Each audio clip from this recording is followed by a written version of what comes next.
La danse des quatre coins du monde. Chapitre 1er. Le cercle des vents. Une ancienne tribu vivant dans une vallée entre des falaises rouges et des forêts de conifères denses connaissait un grand rituel qui maintenait l'équilibre entre les hommes et les esprits. On l'appelait la danse des quatre points cardinaux. Chaque fois que le soleil atteignait le milieu du chemin entre l'hiver froid et l'été chaud, toute la tribu se rassemblait dans une grande clairière, au pied d'une colline, et commençait une danse circulaire. Cette danse n'était ni un jeu ni un divertissement, c'était le souffle de la vie. Les hommes et les femmes se déplaçaient en cercle, se divisant en quatre courants, vers l'est, là où le soleil se lève, vers l'ouest, là où il se cache, vers le nord, là où se trouvent les plaines glacées, et vers le sud, là où la terre respire la chaleur et la fertilité. Chaque courant avait ses propres mouvements, ses propres chants, ses propres talismans. Lorsque les quatre se rejoignaient, la terre et le ciel entendaient ce rythme, et les esprits des éléments recevaient les offrandes de la tribu. Les pas des hommes résonnaient lourdement, comme des coups de tonnerre, leurs mains se levaient vers le ciel tels des arbres. Les femmes se déplaçaient doucement, comme des ruisseaux, et leurs cheveux flottaient comme l'herbe dans la steppe. Les enfants se tenaient au bord du cercle, et imitaient leurs aînés, afin de pouvoir un jour participer eux-mêmes au rituel. Au centre de la clairière se trouvait le chaman, dont le tambour donnait le rythme, grave et régulier, comme le cœur de la terre elle-même. Jeune apprenti. Le chaman de la tribu, le vieux Asso, ne pouvait plus danser. Ses jambes étaient faibles, mais ses yeux voyaient toujours ce qui était caché aux autres. À ses côtés se tenait toujours un jeune apprenti nommé Taïan. Il n'avait que 15 hivers, mais son regard était brûlant, non pas d'audace, mais d'attention. Il écoutait les bruits du vent, observait les couleurs changeantes du feu de camp et mémorisait chaque mot de son maître. Asso lui disait souvent « Souviens-toi, les quatre points cardinaux ne sont pas seulement des chemins. L'État porte l'aube, l'Ouest le repos, le Nord les épreuves et le Sud la fertilité. Mais garde l'oreille ouverte. Parfois, la terre murmure plus que ce qu'il faut savoir. » Taïan acquiesçait, mais ne comprenait pas toujours ce qui se cachait derrière les paroles du vieux chaman. La clairière rituelle. La clairière où se déroulait la danse était un endroit particulier.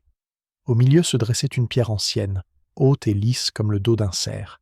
Elle était gravée de symboles, des cercles, des flèches, des vagues et des oiseaux. On disait que cette pierre était apparue bien avant que les hommes n'arrivent dans la vallée. 4 feux étaient allumés autour de la pierre, un à chaque point cardinal. Ils étaient préparés à l'avance à l'aide de différentes herbes. Pour le feu de l'Est, des feuilles de bouleau pour appeler le matin, pour le feu occidental, herbes sèches de sauge pour appeler le sommeil, pour le Nord, des branches de sapin pour donner la force du froid, pour le Nord, des racines de saule et des fleurs de tournesol pour réveiller la chaleur. Lorsque les 4 feux brûlaient simultanément, les flammes se rejoignaient pour former un cercle invisible. Le début de la danse. Ce soir-là, alors que le soleil commençait à décliner à l'horizon, les hommes et les femmes se rassemblèrent autour de la clairière. Asso frappa 3 fois sur son tambour. Le rythme était lent, comme les premiers pas d'un enfant. Les gens s'agitèrent. Les hommes se dirigèrent vers l'est, les femmes vers l'ouest, les anciens vers le nord et les jeunes filles et les jeunes mères vers le sud. Le cercle s'anima. Les pas résonnaient, les chants se mêlaient. Chaque direction avait sa propre mélodie. L'est chantait l'aube, l'ouest la paix, le nord les difficultés, le sud la fertilité. Quand tous se rejoignirent, un chant unique s'éleva. Taïan se tenait à côté du chaman et sentait la terre trembler sous ses pieds au rythme des battements du tambour.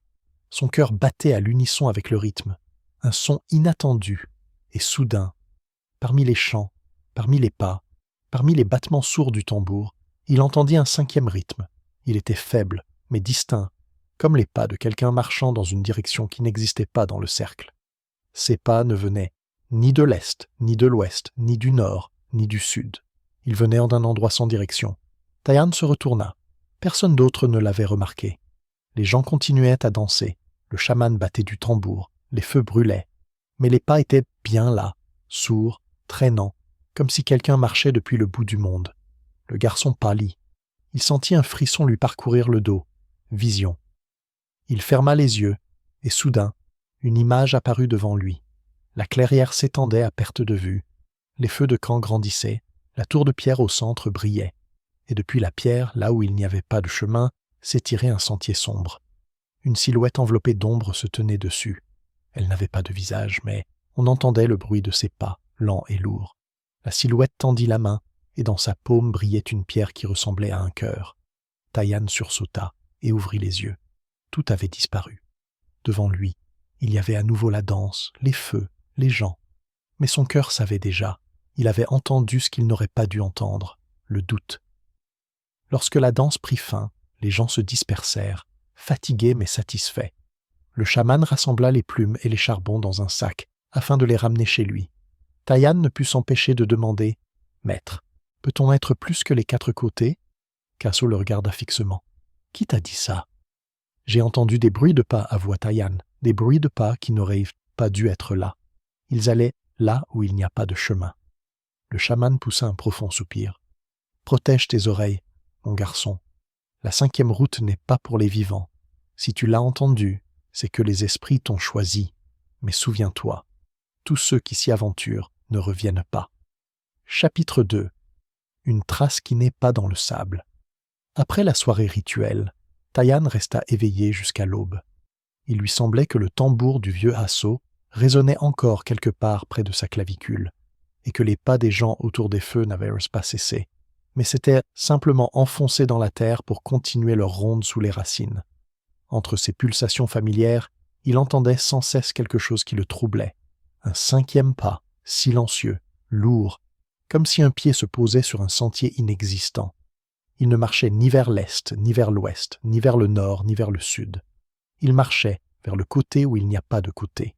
À l'aube, lorsque la lumière grise effleurait à peine la cime des pins, Hasso sortit de sa hutte des bottes d'herbe, un sac rempli de cendres et une coupe remplie d'eau dans laquelle flottèrent des aiguilles de pin. Il s'assit sur le seuil, appela Taïan du regard et sans poser de questions dit « Aujourd'hui, c'est un jour de silence. Nous ne toucherons pas au feu et n'appellerons pas le vent. Tu écouteras la terre.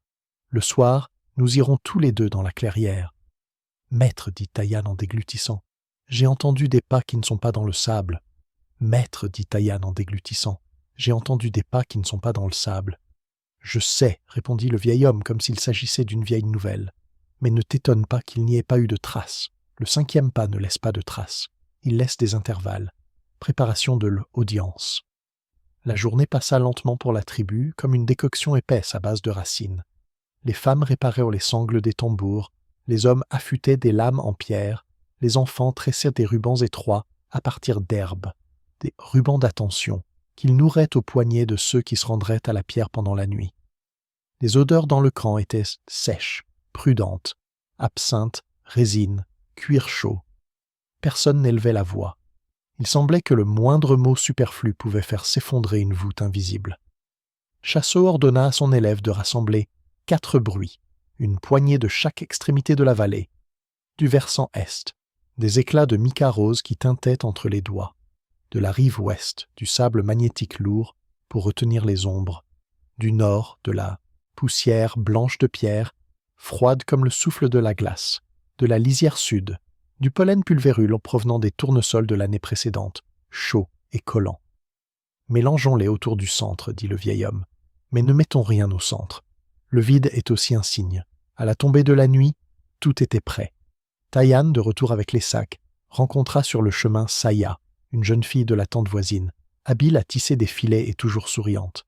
Elle le regarda fixement. « Tu vas là où personne ne va. »« Je suis à côté de mon professeur, répondit-il honnêtement. Et où cela nous mènera-t-il ? C'est la terre qui le dira. »« Alors prends ça, dit-elle en glissant dans sa paume une fine aiguille en os ornée d'un motif ondulé. Si jamais tu oublies où se trouve l'eau, passe-la sur ta peau. L'eau se souviendra de toi. Un cercle sans bord. » Ils arrivèrent eux dans la clairière au crépuscule, lorsque le ciel devint aussi lisse qu'une peau sans tache. Les 4 foyers étaient propres, mais éteints. À l'est, il y avait des feuilles de bouleau. À l'ouest, un bouquet de genêts serrés. Au nord, des branches de sapin. Et au sud, des racines de saule avec de fins poils. La pierre au centre semblait plus sombre que pendant la journée, comme si elle avait absorbé les restes des champs. Hasso fit signe de se taire comme des ombres. Il s'agenouilla et répandit en un mince filet les 4 rumeurs, divisant l'espace en 4 secteurs. Puis, sans toucher la pierre centrale, il traça un cercle vide, la paume au-dessus de la pierre, une empreinte dans l'air, et murmura « Un espace vide n'est pas un zéro, c'est une plongée. Écoute entre les deux. » Il frappa du bout des doigts sur le bord du tambour, non pas sur la peau, mais sur le cercle, d'un son sec, comme sur un os. Le rythme était rare, comme les gouttes d'une branche pressée. Taïan, assis en face, ferma les yeux et se mit à capter ce qui lui était familier. L'Est, un son fin et vibrant. L'Ouest, un son dense, comme le souffle d'un dormeur. Le Nord, une pause froide. Le Sud, une chaleur diffuse. Tout était à sa place. Mais entre ces sons, comme un fil tendu, il y avait quelque chose d'autre. Un silence prolongé et lourd. Pas le vide, mais un poids. Il se pencha plus près du sol. Son oreille toucha la poussière. Et alors, le bruit de pas se fit entendre à nouveau. 1, 2, plus lents que ceux d'un humain, plus profonds que ceux d'un cerf, comme si la pierre sous ses pieds changeait de forme. Ni à côté, ni en cercle, mais en profondeur et en largeur à la fois. « Tu entends » demanda Hasso sans ouvrir les yeux. « Oui » répondit Taïan dans un souffle. « Il arrive. Je ne sais pas comment le dire, maître. »« Ne dis rien » l'interrompit le vieil homme. « Écoute, il est trop tôt pour parler. Les images de 4 et l'ombre d'un 5e. » La fumée des feux froids s'est soudainement mise à flotter sans feu. De minces volutes se sont élevés des bouleaux, des genêts, des sapins et des saules, s'entremêlant pour former 4 silhouettes qui n'étaient mio pas humaines. À l'est, un aigle s'éleva, déployant ses ailes au-dessus d'un rocher. À l'ouest, un coyote, léger et prudent. Au nord, un ours, lourd, se balançant légèrement. Au sud, un cerf, avec une douce chaleur dans les yeux. Ils marchaient en cercle, sans jamais franchir le centre vide. Taïan observait dans une demi-sommeil. La fumée s'installait dans son champ habituel, et tout était presque calme, jusqu'à ce que le cercle vide frémisse à peine, comme si un courant d'air l'avait traversé. Les silhouettes s'allongèrent un instant, leurs contours s'estompèrent, et au centre, juste avant que la netteté habituelle ne revienne, une silhouette se dessina, ni animal ni oiseau. La silhouette de l'absence. « Il est venu » murmura Hasso. « Mais ne le regarde pas, sinon il te fixera. » Taïan ne put s'en empêcher. Son regard se porta involontairement vers l'intérieur. Il lui sembla que la pierre pilier s'inclina légèrement, comme pour laisser passer celui qui ne marchait pas sur la surface, mais entre les coups. Un coup de tambour, un intervalle, un coup, un intervalle. C'est dans ces intervalles que se déroulait cette démarche indescriptible. Le contact avec le centre, « Donne-moi ta main », ordonna doucement Hasso. Il chercha la paume de son élève et y glissa un petit éclat de silex, lisse d'un côté et tranchant de l'autre. « Quand tu sentiras que tu t'enfonces, gratte la peau à l'endroit où se rejoignent les 4 tendons, là, près du poignet. Tu reviendras. »« Où dois-je aller » demanda Taïan, mais le vieil homme battait déjà le tambour d'une nouvelle manière.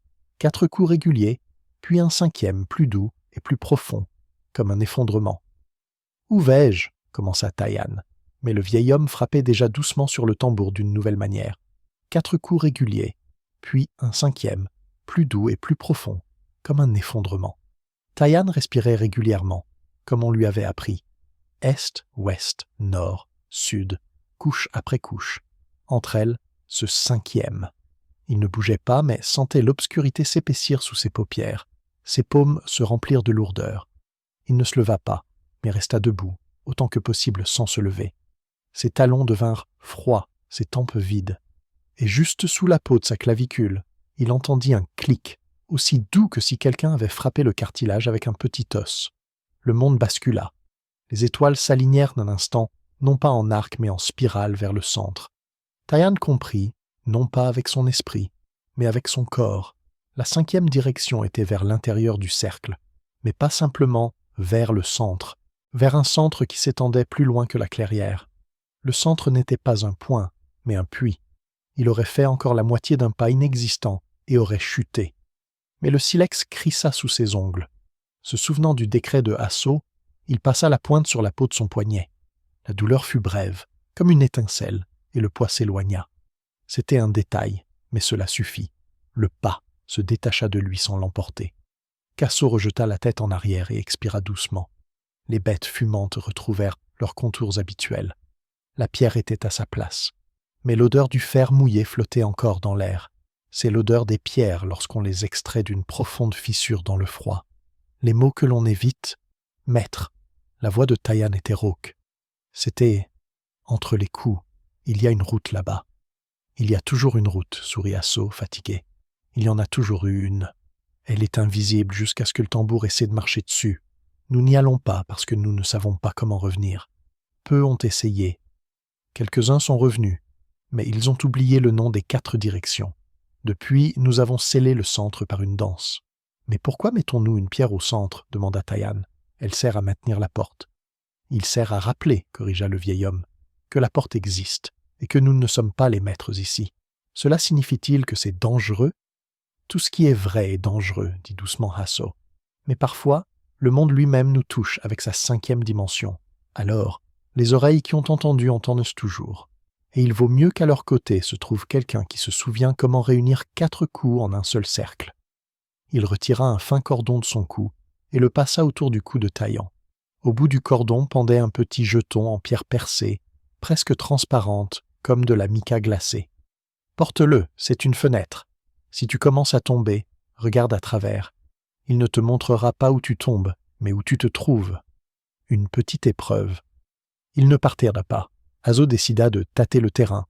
Il alluma une seconde chacun des 4 feux. Pas de flammes, juste des langues jaunes d'étincelles. Et les éteignit aussitôt pour ne pas attirer l'attention. À chaque éclat, la bête fumante faisait un demi-pas. Au 5e, silence, le cercle vide se rétrécit comme une respiration. Ainsi 2 fois, 3 fois. À la 4e série, l'oreille de Tayan se mit à bourdonner, comme un moustique. Il porta machinalement l'aiguille en os de saille à son oreille et en effleura le lobe avec la pointe, sans se faire mal, juste pour rappeler à son corps où se trouvait la limite. Le bruit s'est arrêté, et aussitôt, un minuscule morceau s'est détaché de la pierre centrale, lisse comme une écaille de poisson, et est tombé aux pieds du jeune homme. Asso n'a pas bougé un sourcil. Il a simplement ordonné « Ne le ramasse pas. Si tu le prends, tu auras accepté. » Mais le caillou bougea tout seul et vint se coincer entre les doigts de Tayan. Lisse, lourd pour sa taille, chaud comme la paume de la main, le cœur du garçon fit un bond. Il ne le prit pas, mais ne le repoussa pas non plus. Le fragment resta à ses pieds, comme une invitation. Récit au coin du feu. Ils rentrèrent au camp avant l'aube. Asso marchait en silence, et Tayan n'osait pas rompre ce silence. Ce n'est qu'avant d'arriver à la hutte que le vieil homme s'arrêta. « Il existe une vieille légende, commença-t-il lentement. Il était une fois un chaman qui tenta d'intégrer une 5e direction dans la danse. Il appelait cela le chemin vers les maisons à 2 toits.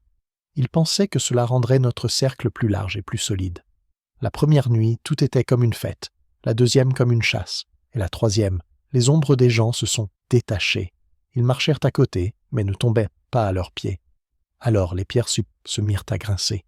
L'eau s'écoula dans le sol pendant 1 jour et 1 nuit. Nous avons survécu parce qu'une chanteuse et ses 4 filles ont chanté toute la nuit sans tambour. Nous avons fait marche arrière, mais les rumeurs ont persisté. « Pourquoi tu racontes ça maintenant ?» demanda Tayan. « Parce que tu as entendu ce qui était resté silencieux depuis longtemps, » répondit le vieil homme. « Et si cela a décidé de t'appeler, mieux vaut que tu ne sois ni sourd ni seul. Que dois-je faire? Garde le rythme et note les pauses. Demain, au coucher du soleil, on fera une petite danse. 12 couples, sans enfants, sans personnes âgées, pour vérifier si le 5e côté ne tire pas vers lui quand le cercle est petit. Tu te mettras au centre, pas sur la pierre, mais à côté, et tu regarderas à travers la mica. Si le cercle commence à se briser, je battrai le 4e rythme. Toi, tu grattes. Compris? Compris, acquiesça Tayan, bien que ses doigts tremblaient traîtreusement. Une petite danse et une mèche blanche. Le lendemain, le coucher du soleil était sec, sans fumée. Le ciel était pur, comme de l'os poli. 12 couples se levèrent, comme l'avait ordonné Asso. Les femmes plus près du sud et de l'ouest, les hommes plus près du nord et de l'est. Le tambour résonna doucement. Le cercle se mit en mouvement. Au début, tout se passait comme prévu. Mais dès le 2e tour, Tayan vit, non pas avec ses yeux, comme le lui avait enseigné la pierre, qu'un mince entonnoir se formait au centre du cercle, non pas vers le sol ou vers le ciel, mais à l'intérieur du rythme. Chaque pause entre les coups semblait prendre du poids. Les pieds des gens s'en mêlaient légèrement, et ce légèrement était plus dangereux qu'une erreur manifeste. Tayan porta à ses yeux le pendentif en mica. À travers lui, le monde devint double, ordinaire et profond. Dans le monde profond, les contours des gens apparaissaient sous forme de lignes de respiration, et au milieu de ces lignes, comme une note sombre, se dessinait un cinquième chemin, un pas de garçonnet, et il serait tombé. Taian tenait machinalement entre ses doigts un éclat de silex, prêt à se griffer la peau. Mais au lieu de cela, il expira dans une pause, brièvement, comme l'avait enseigné Hasso. Ne discute pas, souffle. Pendant une seconde, cela sembla fonctionner. Puis la pause s'alourdit. Les cheveux de Taian se hérissèrent à l'arrière de sa tête, ses tempes cliquetèrent, et une mèche blanche apparut dans la masse noire de ses cheveux foncés. Il ne sentit rien, mais vit les yeux de la femme la plus proche s'écarquiller. Au même instant, Hasso frappa 4 fois de suite sur le tambour, sans pause, comme avec un marteau. La pause prit fin. Le cercle se stabilisa. Ils dansèrent encore longtemps, plus prudemment, avec des pas plus larges. La cinquième ombre s'enfonça dans la profondeur. Taian baissa son pendentif, et seulement lorsque le cercle s'arrêta, il comprit qu'il tenait dans sa paume ce fragment, lisse, lourd, chaud. Il ne se souvenait pas comment il l'avait ramassé, mais le caillou reposait dans sa main, comme le cœur d'un mot non prononcé. « Il faut le ramener, » dit doucement Hasso en remarquant la trouvaille. « Tant qu'il sera dans ta main, le cinquième côté continuera de respirer à tes côtés. »« Je vais le rapporter, » répondit Taian. Et pour une raison quelconque, il n'avait pas peur. Soirée au bord de l'eau. La nuit apporta à nouveau la fraîcheur. Taian descendit vers le ruisseau derrière le campement, non pas vers la grande rivière, mais vers un étroit cours d'eau où les pierres connaissaient le nom des enfants. Il s'accroupit, plongea un caillou dans l'eau, mais ne le lâcha pas. L'eau l'enveloppa, mais ne l'emporta pas. « Si tu fais partie de ce centre, murmura-t-il, montre-moi le chemin du retour. » La pierre ne répondit pas, mais l'eau trembla, et dans ce frémissement, il entendit ce même pas, plus doux qu'hier, plus proche qu'un tambour. Le pas passa à côté de lui, et soudain, dans l'obscurité, il entendit son nom, mais pas comme le prononcer de ses proches, complet, comme dans un rituel, lorsque l'on tisse la lignée dans le nom. Il se retourna, personne. Seule l'ombre d'une pie-grièche glissa sur une branche, et à l'intérieur, juste sous le plexus solaire, un nouveau nœud se forma. La peur avait disparu, il ne restait plus que le travail. Taian se leva, serra le caillou contre sa poitrine et, l'espace d'un instant, il lui sembla qu'il ne sentait pas seulement son propre corps, mais aussi un réseau s'étendant à l'infini, où 2 brins allaient d'est en ouest, 2 autres du nord au sud, et le cinquième n'était pas un fil, mais un nœud qui les maintenait ensemble pour qu'ils ne se défasquent pas. Avant de s'endormir, quand il revint, le campement dormait. Chassot ne dormait pas, assis dans l'ombre, tel un autre tronc de pin avec des yeux. « La mèche blanche te va bien, dit-il sans sourire. Cela signifie que tu as vraiment entendu. Demain tu iras seul, pas au centre de la danse, mais vers la pierre à l'aube, quand la frontière entre les mondes est particulièrement fine. Ne marche pas sur le vide. Fais une pause avec tes yeux et avance avec ton cœur. Et souviens-toi, si le cinquième côté t'appelle, ce n'est pas parce que tu es fort, mais parce que le cercle est plus mince à cet endroit. Ta tâche n'est pas d'entrer, mais de recoudre. » Taian acquiesça.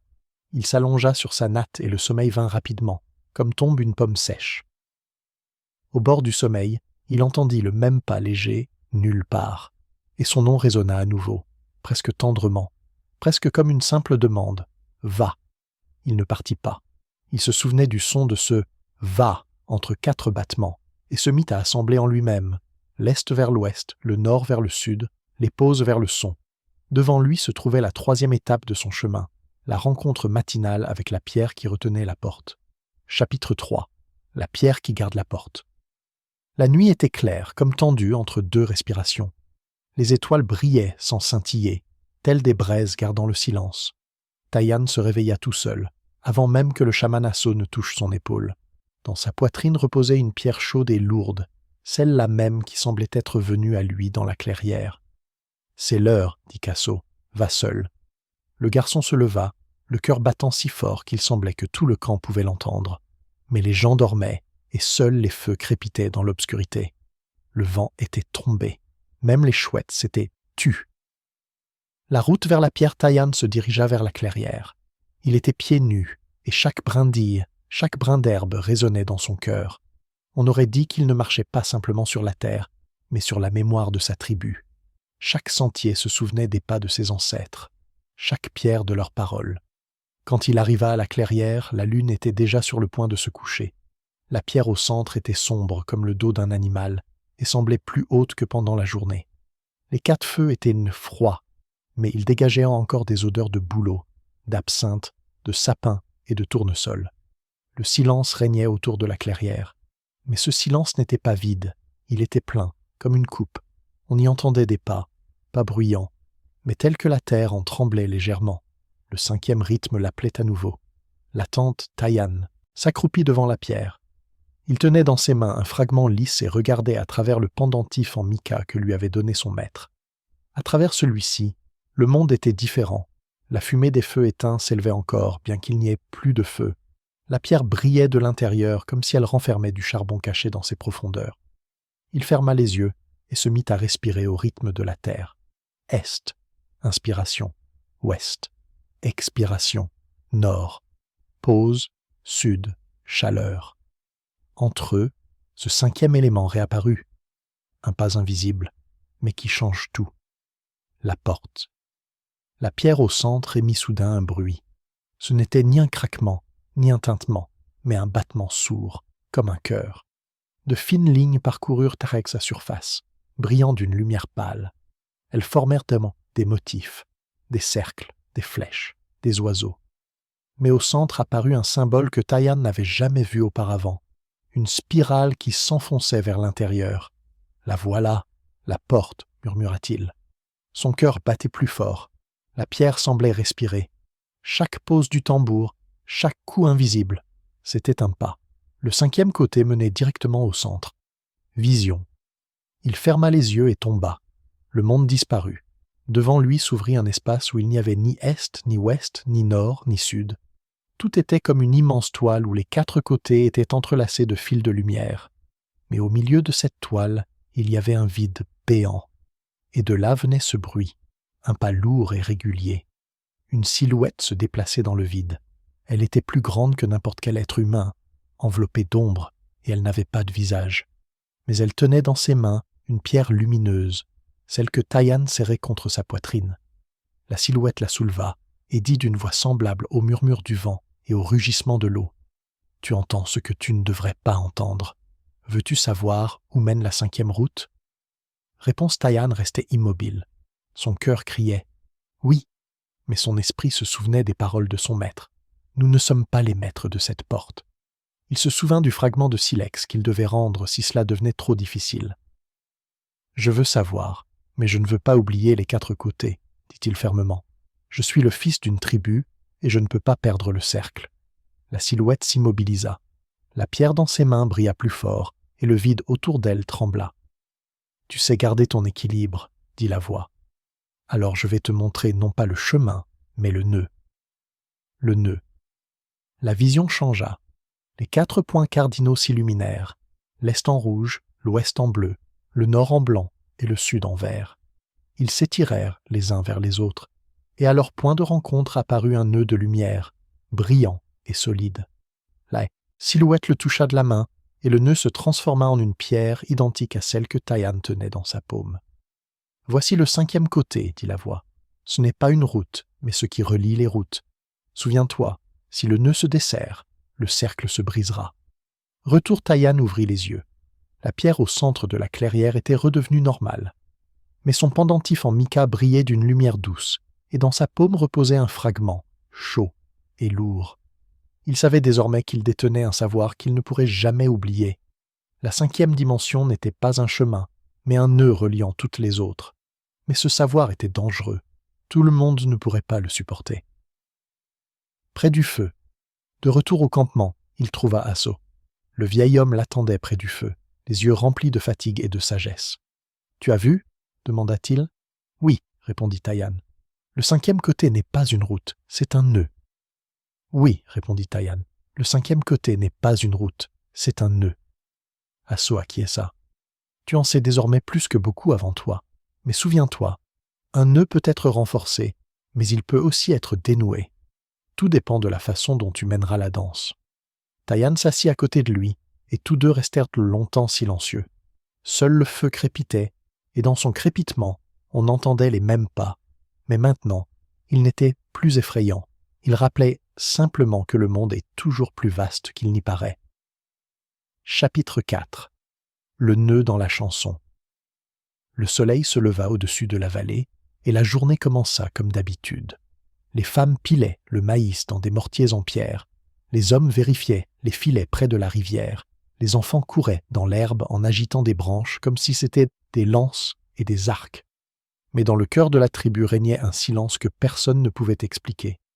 Même les oiseaux dans les cimes criaient au moins fort et plus discrètement. Taïan avait cette sensation, comme si un tambour secret battait en lui. Chacune de ses respirations résonnait en rythme, et entre les battements, il entendait sans cesse ces mêmes pas. Mais désormais, ils ne lui faisaient plus peur. Ils étaient comme un rappel.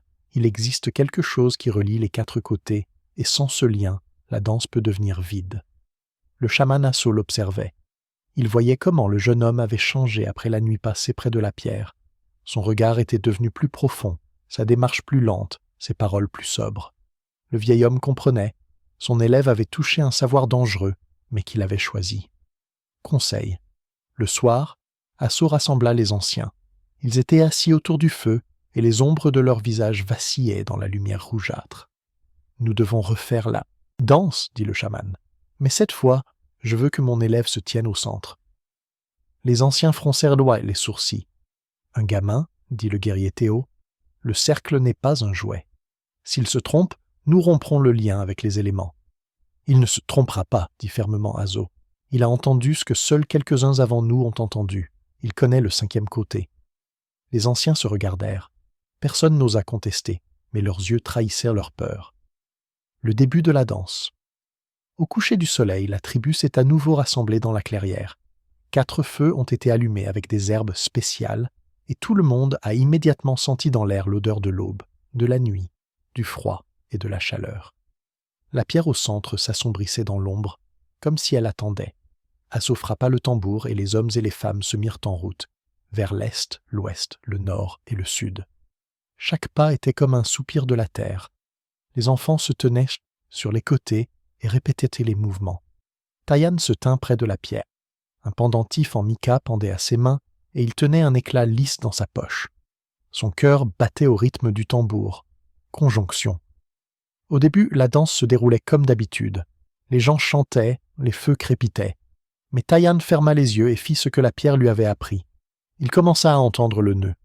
Les 4 côtés suivaient leur chemin, mais entre eux se formait un espace vide, une pause, un vide. Et il insuffla son propre rythme dans cette pause. Pas un son ni un pas, mais une respiration. La pierre sous ses pieds brilla d'une faible lueur. Les feux sursautèrent, et leurs flammes se rapprochèrent les unes des autres, comme si elles cherchaient à se rejoindre. Les gens s'arrêtèrent un instant. Ils sentaient qu'un changement était en train de se produire. Mais le tambour ne se dérégla pas, et Asso continua à battre le rythme sans s'interrompre. La vision de la tribu. Et alors, quelque chose d'inhabituel se produisit. Tous ceux qui dansaient virent, non pas avec leurs yeux, mais avec leur cœur, un motif. 4 chemins convergeant vers le centre, et un nœud qui les reliait en un tout. Pour certains, cela ressemblait à un enchevêtrement de racines. Pour d'autres, à une toile d'araignée. Pour d'autres, encore à une étoile brillante. La femme Aya expira et dit « Je vois que le sud et le nord restent unis. » Le guerrier Théo dit « Je vois que l'Occident ne tombe pas sans l'Orient. » Les enfants s'écrièrent « Nous voyons de la lumière au milieu. » La peur et l'épreuve. Mais au même instant, le vent se leva dans les montagnes et souffla sur les feux. Les flammes tourbillonnèrent et le feu se propagea à l'intérieur du cercle, directement vers la pierre. Les gens furent effrayés. Cela ne s'était jamais produit auparavant. « C'est une épreuve !» cria Asso. « Maintenez le cercle !» Le feu se propageait vers le centre et la pierre se mit à trembler. À l'intérieur, une spirale brilla, celle que Taïan avait vue. Les pas du 5e côté se firent plus forts. Les gens commencèrent à se disperser. Leurs chants s'éteignirent. Taïan leva le pendentif en mica et regarda à travers. Le monde devint double. Dans l'un, les gens s'agitaient. Les feux grondaient. Dans l'autre, les 4 côtés étaient des fils lumineux, prêts à se rompre. Il fit ce que la silhouette dans le vide lui avait appris. Il fit un nœud avec son souffle. Il inspira l'est, expira l'ouest, retint le nord, et réchauffa le sud. Et au centre, un nœud lumineux se forma, la force du nœud. Le feu qui se précipitait vers la pierre s'arrêta. Les flammes s'élevèrent soudainement, formant une haute colonne, et dans cette colonne, les gens virent une silhouette, ni animal, ni oiseau, mais une lumière pure. Elle leva les mains et sembla bénir le cercle. La pierre sous les pieds de Tayan devint froide et lourde, mais elle ne tremblait plus. Les pas du 5e homme s'évanouirent, se fondant dans le rythme des 4 autres. Les gens expirèrent tous en même temps. Leur peur s'était envolée et ils se remirent à chanter. La danse prit fin et, à la fin, tous sentirent que le cercle était devenu plus solide qu'auparavant, après la danse. Quand tout fut terminé, la tribu resta longtemps silencieuse. Puis Aya s'approcha du chaman et dit « J'ai vu quelque chose que je n'avais jamais vu auparavant. Maintenant, je sais que nous sommes plus liés que nous ne le pensions. » Taeo a ajouté « Le garçon tenait le cercle mieux que les adultes. Son souffle était plus fort que le vent. » Asso regarda son élève et dit « Maintenant, tu connais non seulement le son de la 5e corde, mais aussi sa puissance. Mais souviens-toi, elle unit, elle ne domine pas. N'utilise jamais le nœud pour satisfaire ta fierté. » Tayan acquiesça. Son cœur était apaisé, mais aussi inquiet. Il comprit que le nœud était une force, mais aussi un fardeau. Il ne savait pas s'il serait toujours capable de le porter. Chapitre 5. Le prix du nœud. Quelques jours après la danse, la tribu constata la puissance du nœud. Les gens souriaient plus souvent, dormaient plus paisiblement. La chasse était fructueuse, les enfants ne se réveillaient plus en sursaut à cause de cauchemars. Même la rivière, habituellement bruyante, coulait plus doucement, et son eau semblait plus claire. On aurait dit que le monde remerciait l'arrivée d'un nouveau souffle dans le cercle. Mais pour Tayan, la paix fut de courte durée. Chaque jour, il sentait qu'une 5e pause vivait en lui, invisible mais lourde. Quand il marchait sur le sentier, ses pas devenaient irréguliers, comme s'il marchait non seulement sur le sol, mais aussi sur un espace vide à côté. Quand il écoutait les chants des femmes autour du feu, des ombres étrangères apparaissaient entre les notes. Parfois, la nuit, il se réveillait et entendait quelqu'un marcher autour du campement, des pas lents, réguliers, et personne d'autre que lui ne les entendait. Il commença à craindre que le nœud qu'il avait maintenu au centre ne le tire désormais vers lui. Rêve. Une nuit, Tayan fit un rêve. Il se tenait seul dans une clairière. 4 feux brûlaient, mais leur lumière n'éclairait pas. Au centre se trouvait un énorme rocher, plus haut que les pins, d'où partèrent des chemins dans toutes les directions. Mais le 5e chemin descendait tout droit dans un abîme noir. De cet abîme sortit la même silhouette sans visage qui lui avait montré le nœud. Elle tenait à nouveau dans ses mains une pierre lumineuse. « Tu tiens le nœud, » dit la voix, « mais le nœud ne tient pas tout seul. Il faut toujours payer pour le tenir. »« Comment payer ?» demanda Tayan, la voix tremblante. « Avec toi-même. Une partie de ta mémoire deviendra mon souffle. Tu oublieras l'une des 4. »« L'un des 4 ? Une des 4 ? Tu oublieras l'Est, ou l'Ouest, ou le Nord, ou le Sud. Choisis. » Le fardeau du choix, Tayan se réveilla en sueur. Il sortit près de la rivière pour se rafraîchir. La lune se reflétait dans l'eau, et sa lumière tremblait, comme si la rivière elle-même attendait sa réponse. « Comment pourrais-je oublier un côté » murmura-t-il. « Sans l'Est, il n'y a pas de matin, sans l'Ouest, il n'y a pas de sommeil. Sans le Nord, il n'y a pas de force. Sans le Sud, il n'y a pas de chaleur. » Le chaman Asse sortit à sa rencontre, comme s'il savait que son élève ne s'endormirait pas. « Tu as fait un rêve, » dit-il. « La silhouette t'a-t-elle dit le prix ?» Tayan acquiesça. « Oui, elle exige que je lui cède une partie. » Le vieil homme soupira. « C'est ainsi que cela doit être. La 5e partie prend toujours ce qui relie. Elle ne peut pas vivre si tu es entier. Elle tire une partie de ton âme pour renforcer le lien. Mais souviens-toi, tous les choix ne sont pas bons. » Conseil du vieux chaman. « Que dois-je faire, maître ?» demanda Tayan. Chasso s'assit à côté de lui, sortit une poignée de pierres de sa pochette et les répandit sur le sol. « Chaque côté a un don, dit-il. L'Est offre l'aube, l'espoir. L'Ouest offre le sommeil, le repos. Le Nord offre l'épreuve, la force. Le Sud offre la fertilité, la vie. Si tu renonces à un côté, tu perdras son don. Et si je ne choisis pas ? Et si je ne choisis pas ? Alors c'est le vide qui choisira, répondit le chaman, et ce sera pire. » Tayan baissa la tête. Son cœur battait fort. Épreuve. Le lendemain, la tribu se rassembla à nouveau pour danser. Les gens étaient joyeux, sans se douter du combat qui se livrait dans le cœur du garçon. Lorsque le rythme commença, Tayan se plaça au centre, comme toujours. Mais cette fois-ci, le nœud ne se forma pas immédiatement. Les 4 côtés évoluaient, chacun à leur manière, mais la pose devenait de plus en plus difficile. La pierre au centre tremblait, et soudain, les danseurs ont commencé à se désynchroniser. Les pas orientaux se sont embrouillés, les voies occidentales se sont brisées, les pas nordiques sont devenus trop lents et les pas méridionaux trop rapides. Le nœud ne tenait plus. « Tayan !» cria Casso. « Fais un choix !» La victime Tayan ferma les yeux. Il sentait un vide dans sa poitrine, comme si une silhouette sans visage tendait les bras vers lui. « Est, ouest, nord, sud » murmura-t-il. « Que pourrais-je bien oublier ?» Et soudain, il se souvint de son premier rire, lorsqu'il avait posé la première pierre, et comprit, sans espoir, il n'y aurait pas de rire, sans sommeil, il n'y aurait pas de repos, sans force, il n'y aurait pas de protection. Mais si la fertilité disparaissait, la tribu périrait. Il ne fallait donc pas oublier le sud. « Je renoncerai au nord, dit-il, que ma force disparaisse. Je serai plus faible, mais je préserverai le cercle. » Il inspira et expira.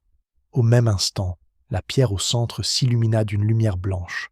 Le nœud se resserra et les 4 côtés se rejoignirent. La danse reprit, les gens chantèrent et tout revint à sa place. Conséquence. Mais lorsque la danse prit fin, Tayan comprit qu'il n'avait plus froid. Le nord avait disparu pour lui. Le vent qui soufflait depuis les montagnes était vide. La neige qui recouvrait l'herbe lui semblait invisible. Il avait perdu une partie de lui-même. Asso s'approcha de lui et posa sa main sur son épaule. « Tu as fait ton choix. Maintenant, le nœud est solide. Mais tu as perdu ta force. Ne regrette rien. Le sacrifice incombe toujours à celui qui entend mieux que les autres. » Tayan resta silencieux. Il ressentait à la fois une légèreté et une lourdeur. La légèreté, parce que le cercle était intact. La lourdeur, parce qu'il savait qu'il ne connaîtrait jamais le goût du Nord. Chapitre 6. La danse du nœud. L'hiver arriva rapidement dans la vallée. Le vent du nord sifflait dans les montagnes, apportant avec lui la neige et le froid.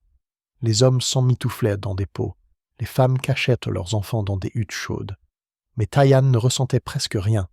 Le nord avait disparu pour lui. La neige ne lui brûlait pas la peau, le froid ne le transperçait pas jusqu'aux os, il ne ressentait qu'un vide. Au début, cela semblait être un soulagement. Il pouvait marcher pieds nus sur la glace sans trembler, dormir sur le sol froid sans couverture. Mais il comprit rapidement qu'une partie de sa force avait disparu avec le froid. Sa respiration devint plus courte, son corps se fatiguait plus vite, ses mouvements étaient plus lourds. Il était, peut-être au centre du nœud, mais il n'était plus un guerrier. La tribu remarqua les changements. Les gens le regardaient avec respect et inquiétude. Ils le respectaient pour avoir sauvé le cercle, mais craignaient qu'il ait abandonné une partie de lui-même au vide. Le silence entre les coups.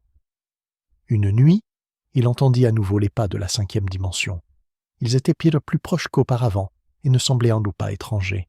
Ils résonnaient comme s'ils battaient au rythme de son cœur. « Tu as fait ton choix, » dit la voix venue du vide.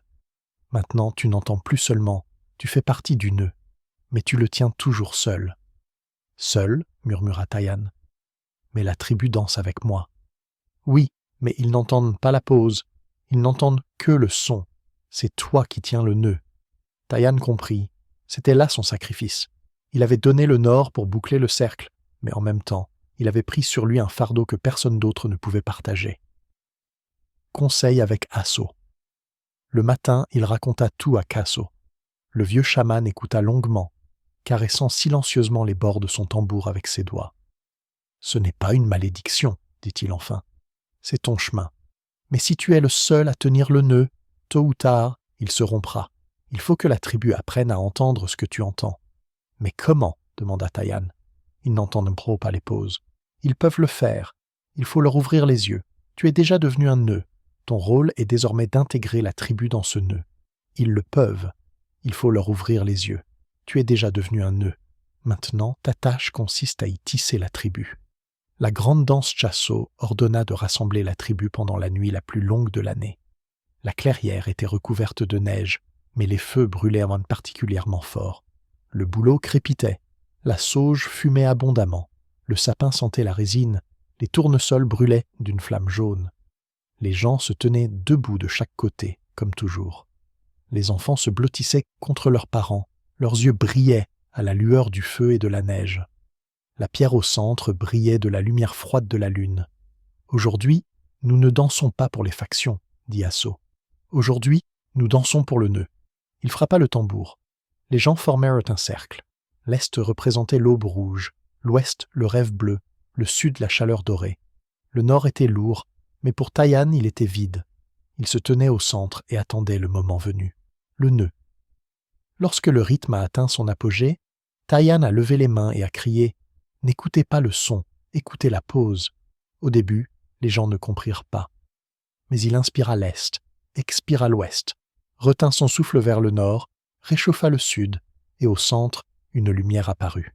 Le nœud apparut à tous. Ils l'ont vu comme on voit un rêve, chacun à sa manière. Certains comme un entrelacement de branches, d'autres comme un cercle de rivière, d'autres encore comme un ornement brillant. Mais tous ont ressenti sa puissance. « Respirez ensemble !» cria Taïan. Et la tribu fit ce qu'elle n'avait jamais fait auparavant. Tous inspirèrent et expirèrent à l'unisson, en synchronisant leur pose. Le nœud s'illumina, et la pierre au centre brilla si fort qu'on aurait dit qu'une étoile s'était ouverte en son centre. Visage sans nom, à ce moment-là, la silhouette sans visage réapparut. Elle se tenait dans la lumière de la pierre et tenait dans ses mains un nœud brillant. Mais sa voix était différente. Elle n'était plus froide, mais chaude. « Tu n'es plus seul désormais, dit-elle. Le nœud maintient tout le cercle. Tu as abandonné le nord, mais ton sacrifice n'a pas été vain. Il est devenu une route que d'autres ont empruntée pour trouver leur chemin. » La silhouette leva les mains et se dissipa dans la lumière. Après la danse. Lorsque la danse prit fin, les gens restèrent silencieux. Puis Aya dit « J'ai entendu une pause. Elle n'est pas vide, elle est pleine de souffle. » Le guerrier Taiho a ajouté « J'ai compris que mes pas ne reposaient pas seulement sur le sol, mais aussi sur l'air entre les coups. » Les enfants ont crié « Nous avons vu de la lumière au centre. » Kasso sourit pour la première fois depuis de nombreuses années. Le cercle n'est plus seulement le nôtre, il s'est élargi. Nous y avons tissé un nœud. Mémoire. Depuis lors, la tribu dansait différemment. La danse des 4 points cardinaux s'était transformée en une danse à 5, mais le 5e n'était pas une direction, mais le souffle qui reliait tout ensemble. Les gens savaient que tant qu'ils entendèrent la pause, tant qu'ils respiraient ensemble, le nœud ne se déferait pas. Et Taïan suivait son chemin. Il était resté plus faible que les autres, privé de la force du Nord, mais en lui vivait un poids lumineux, la certitude que le monde était plus vaste que les points cardinaux. Parfois, la nuit, il entendait encore les pas de la 5e direction, mais désormais, il ne l'effrayait plus. Il résonnait près de lui comme les pas d'un ami et lui rappelait qu'il y avait toujours une porte, et surtout qu'il fallait se souvenir de ce qui la maintenait fermée.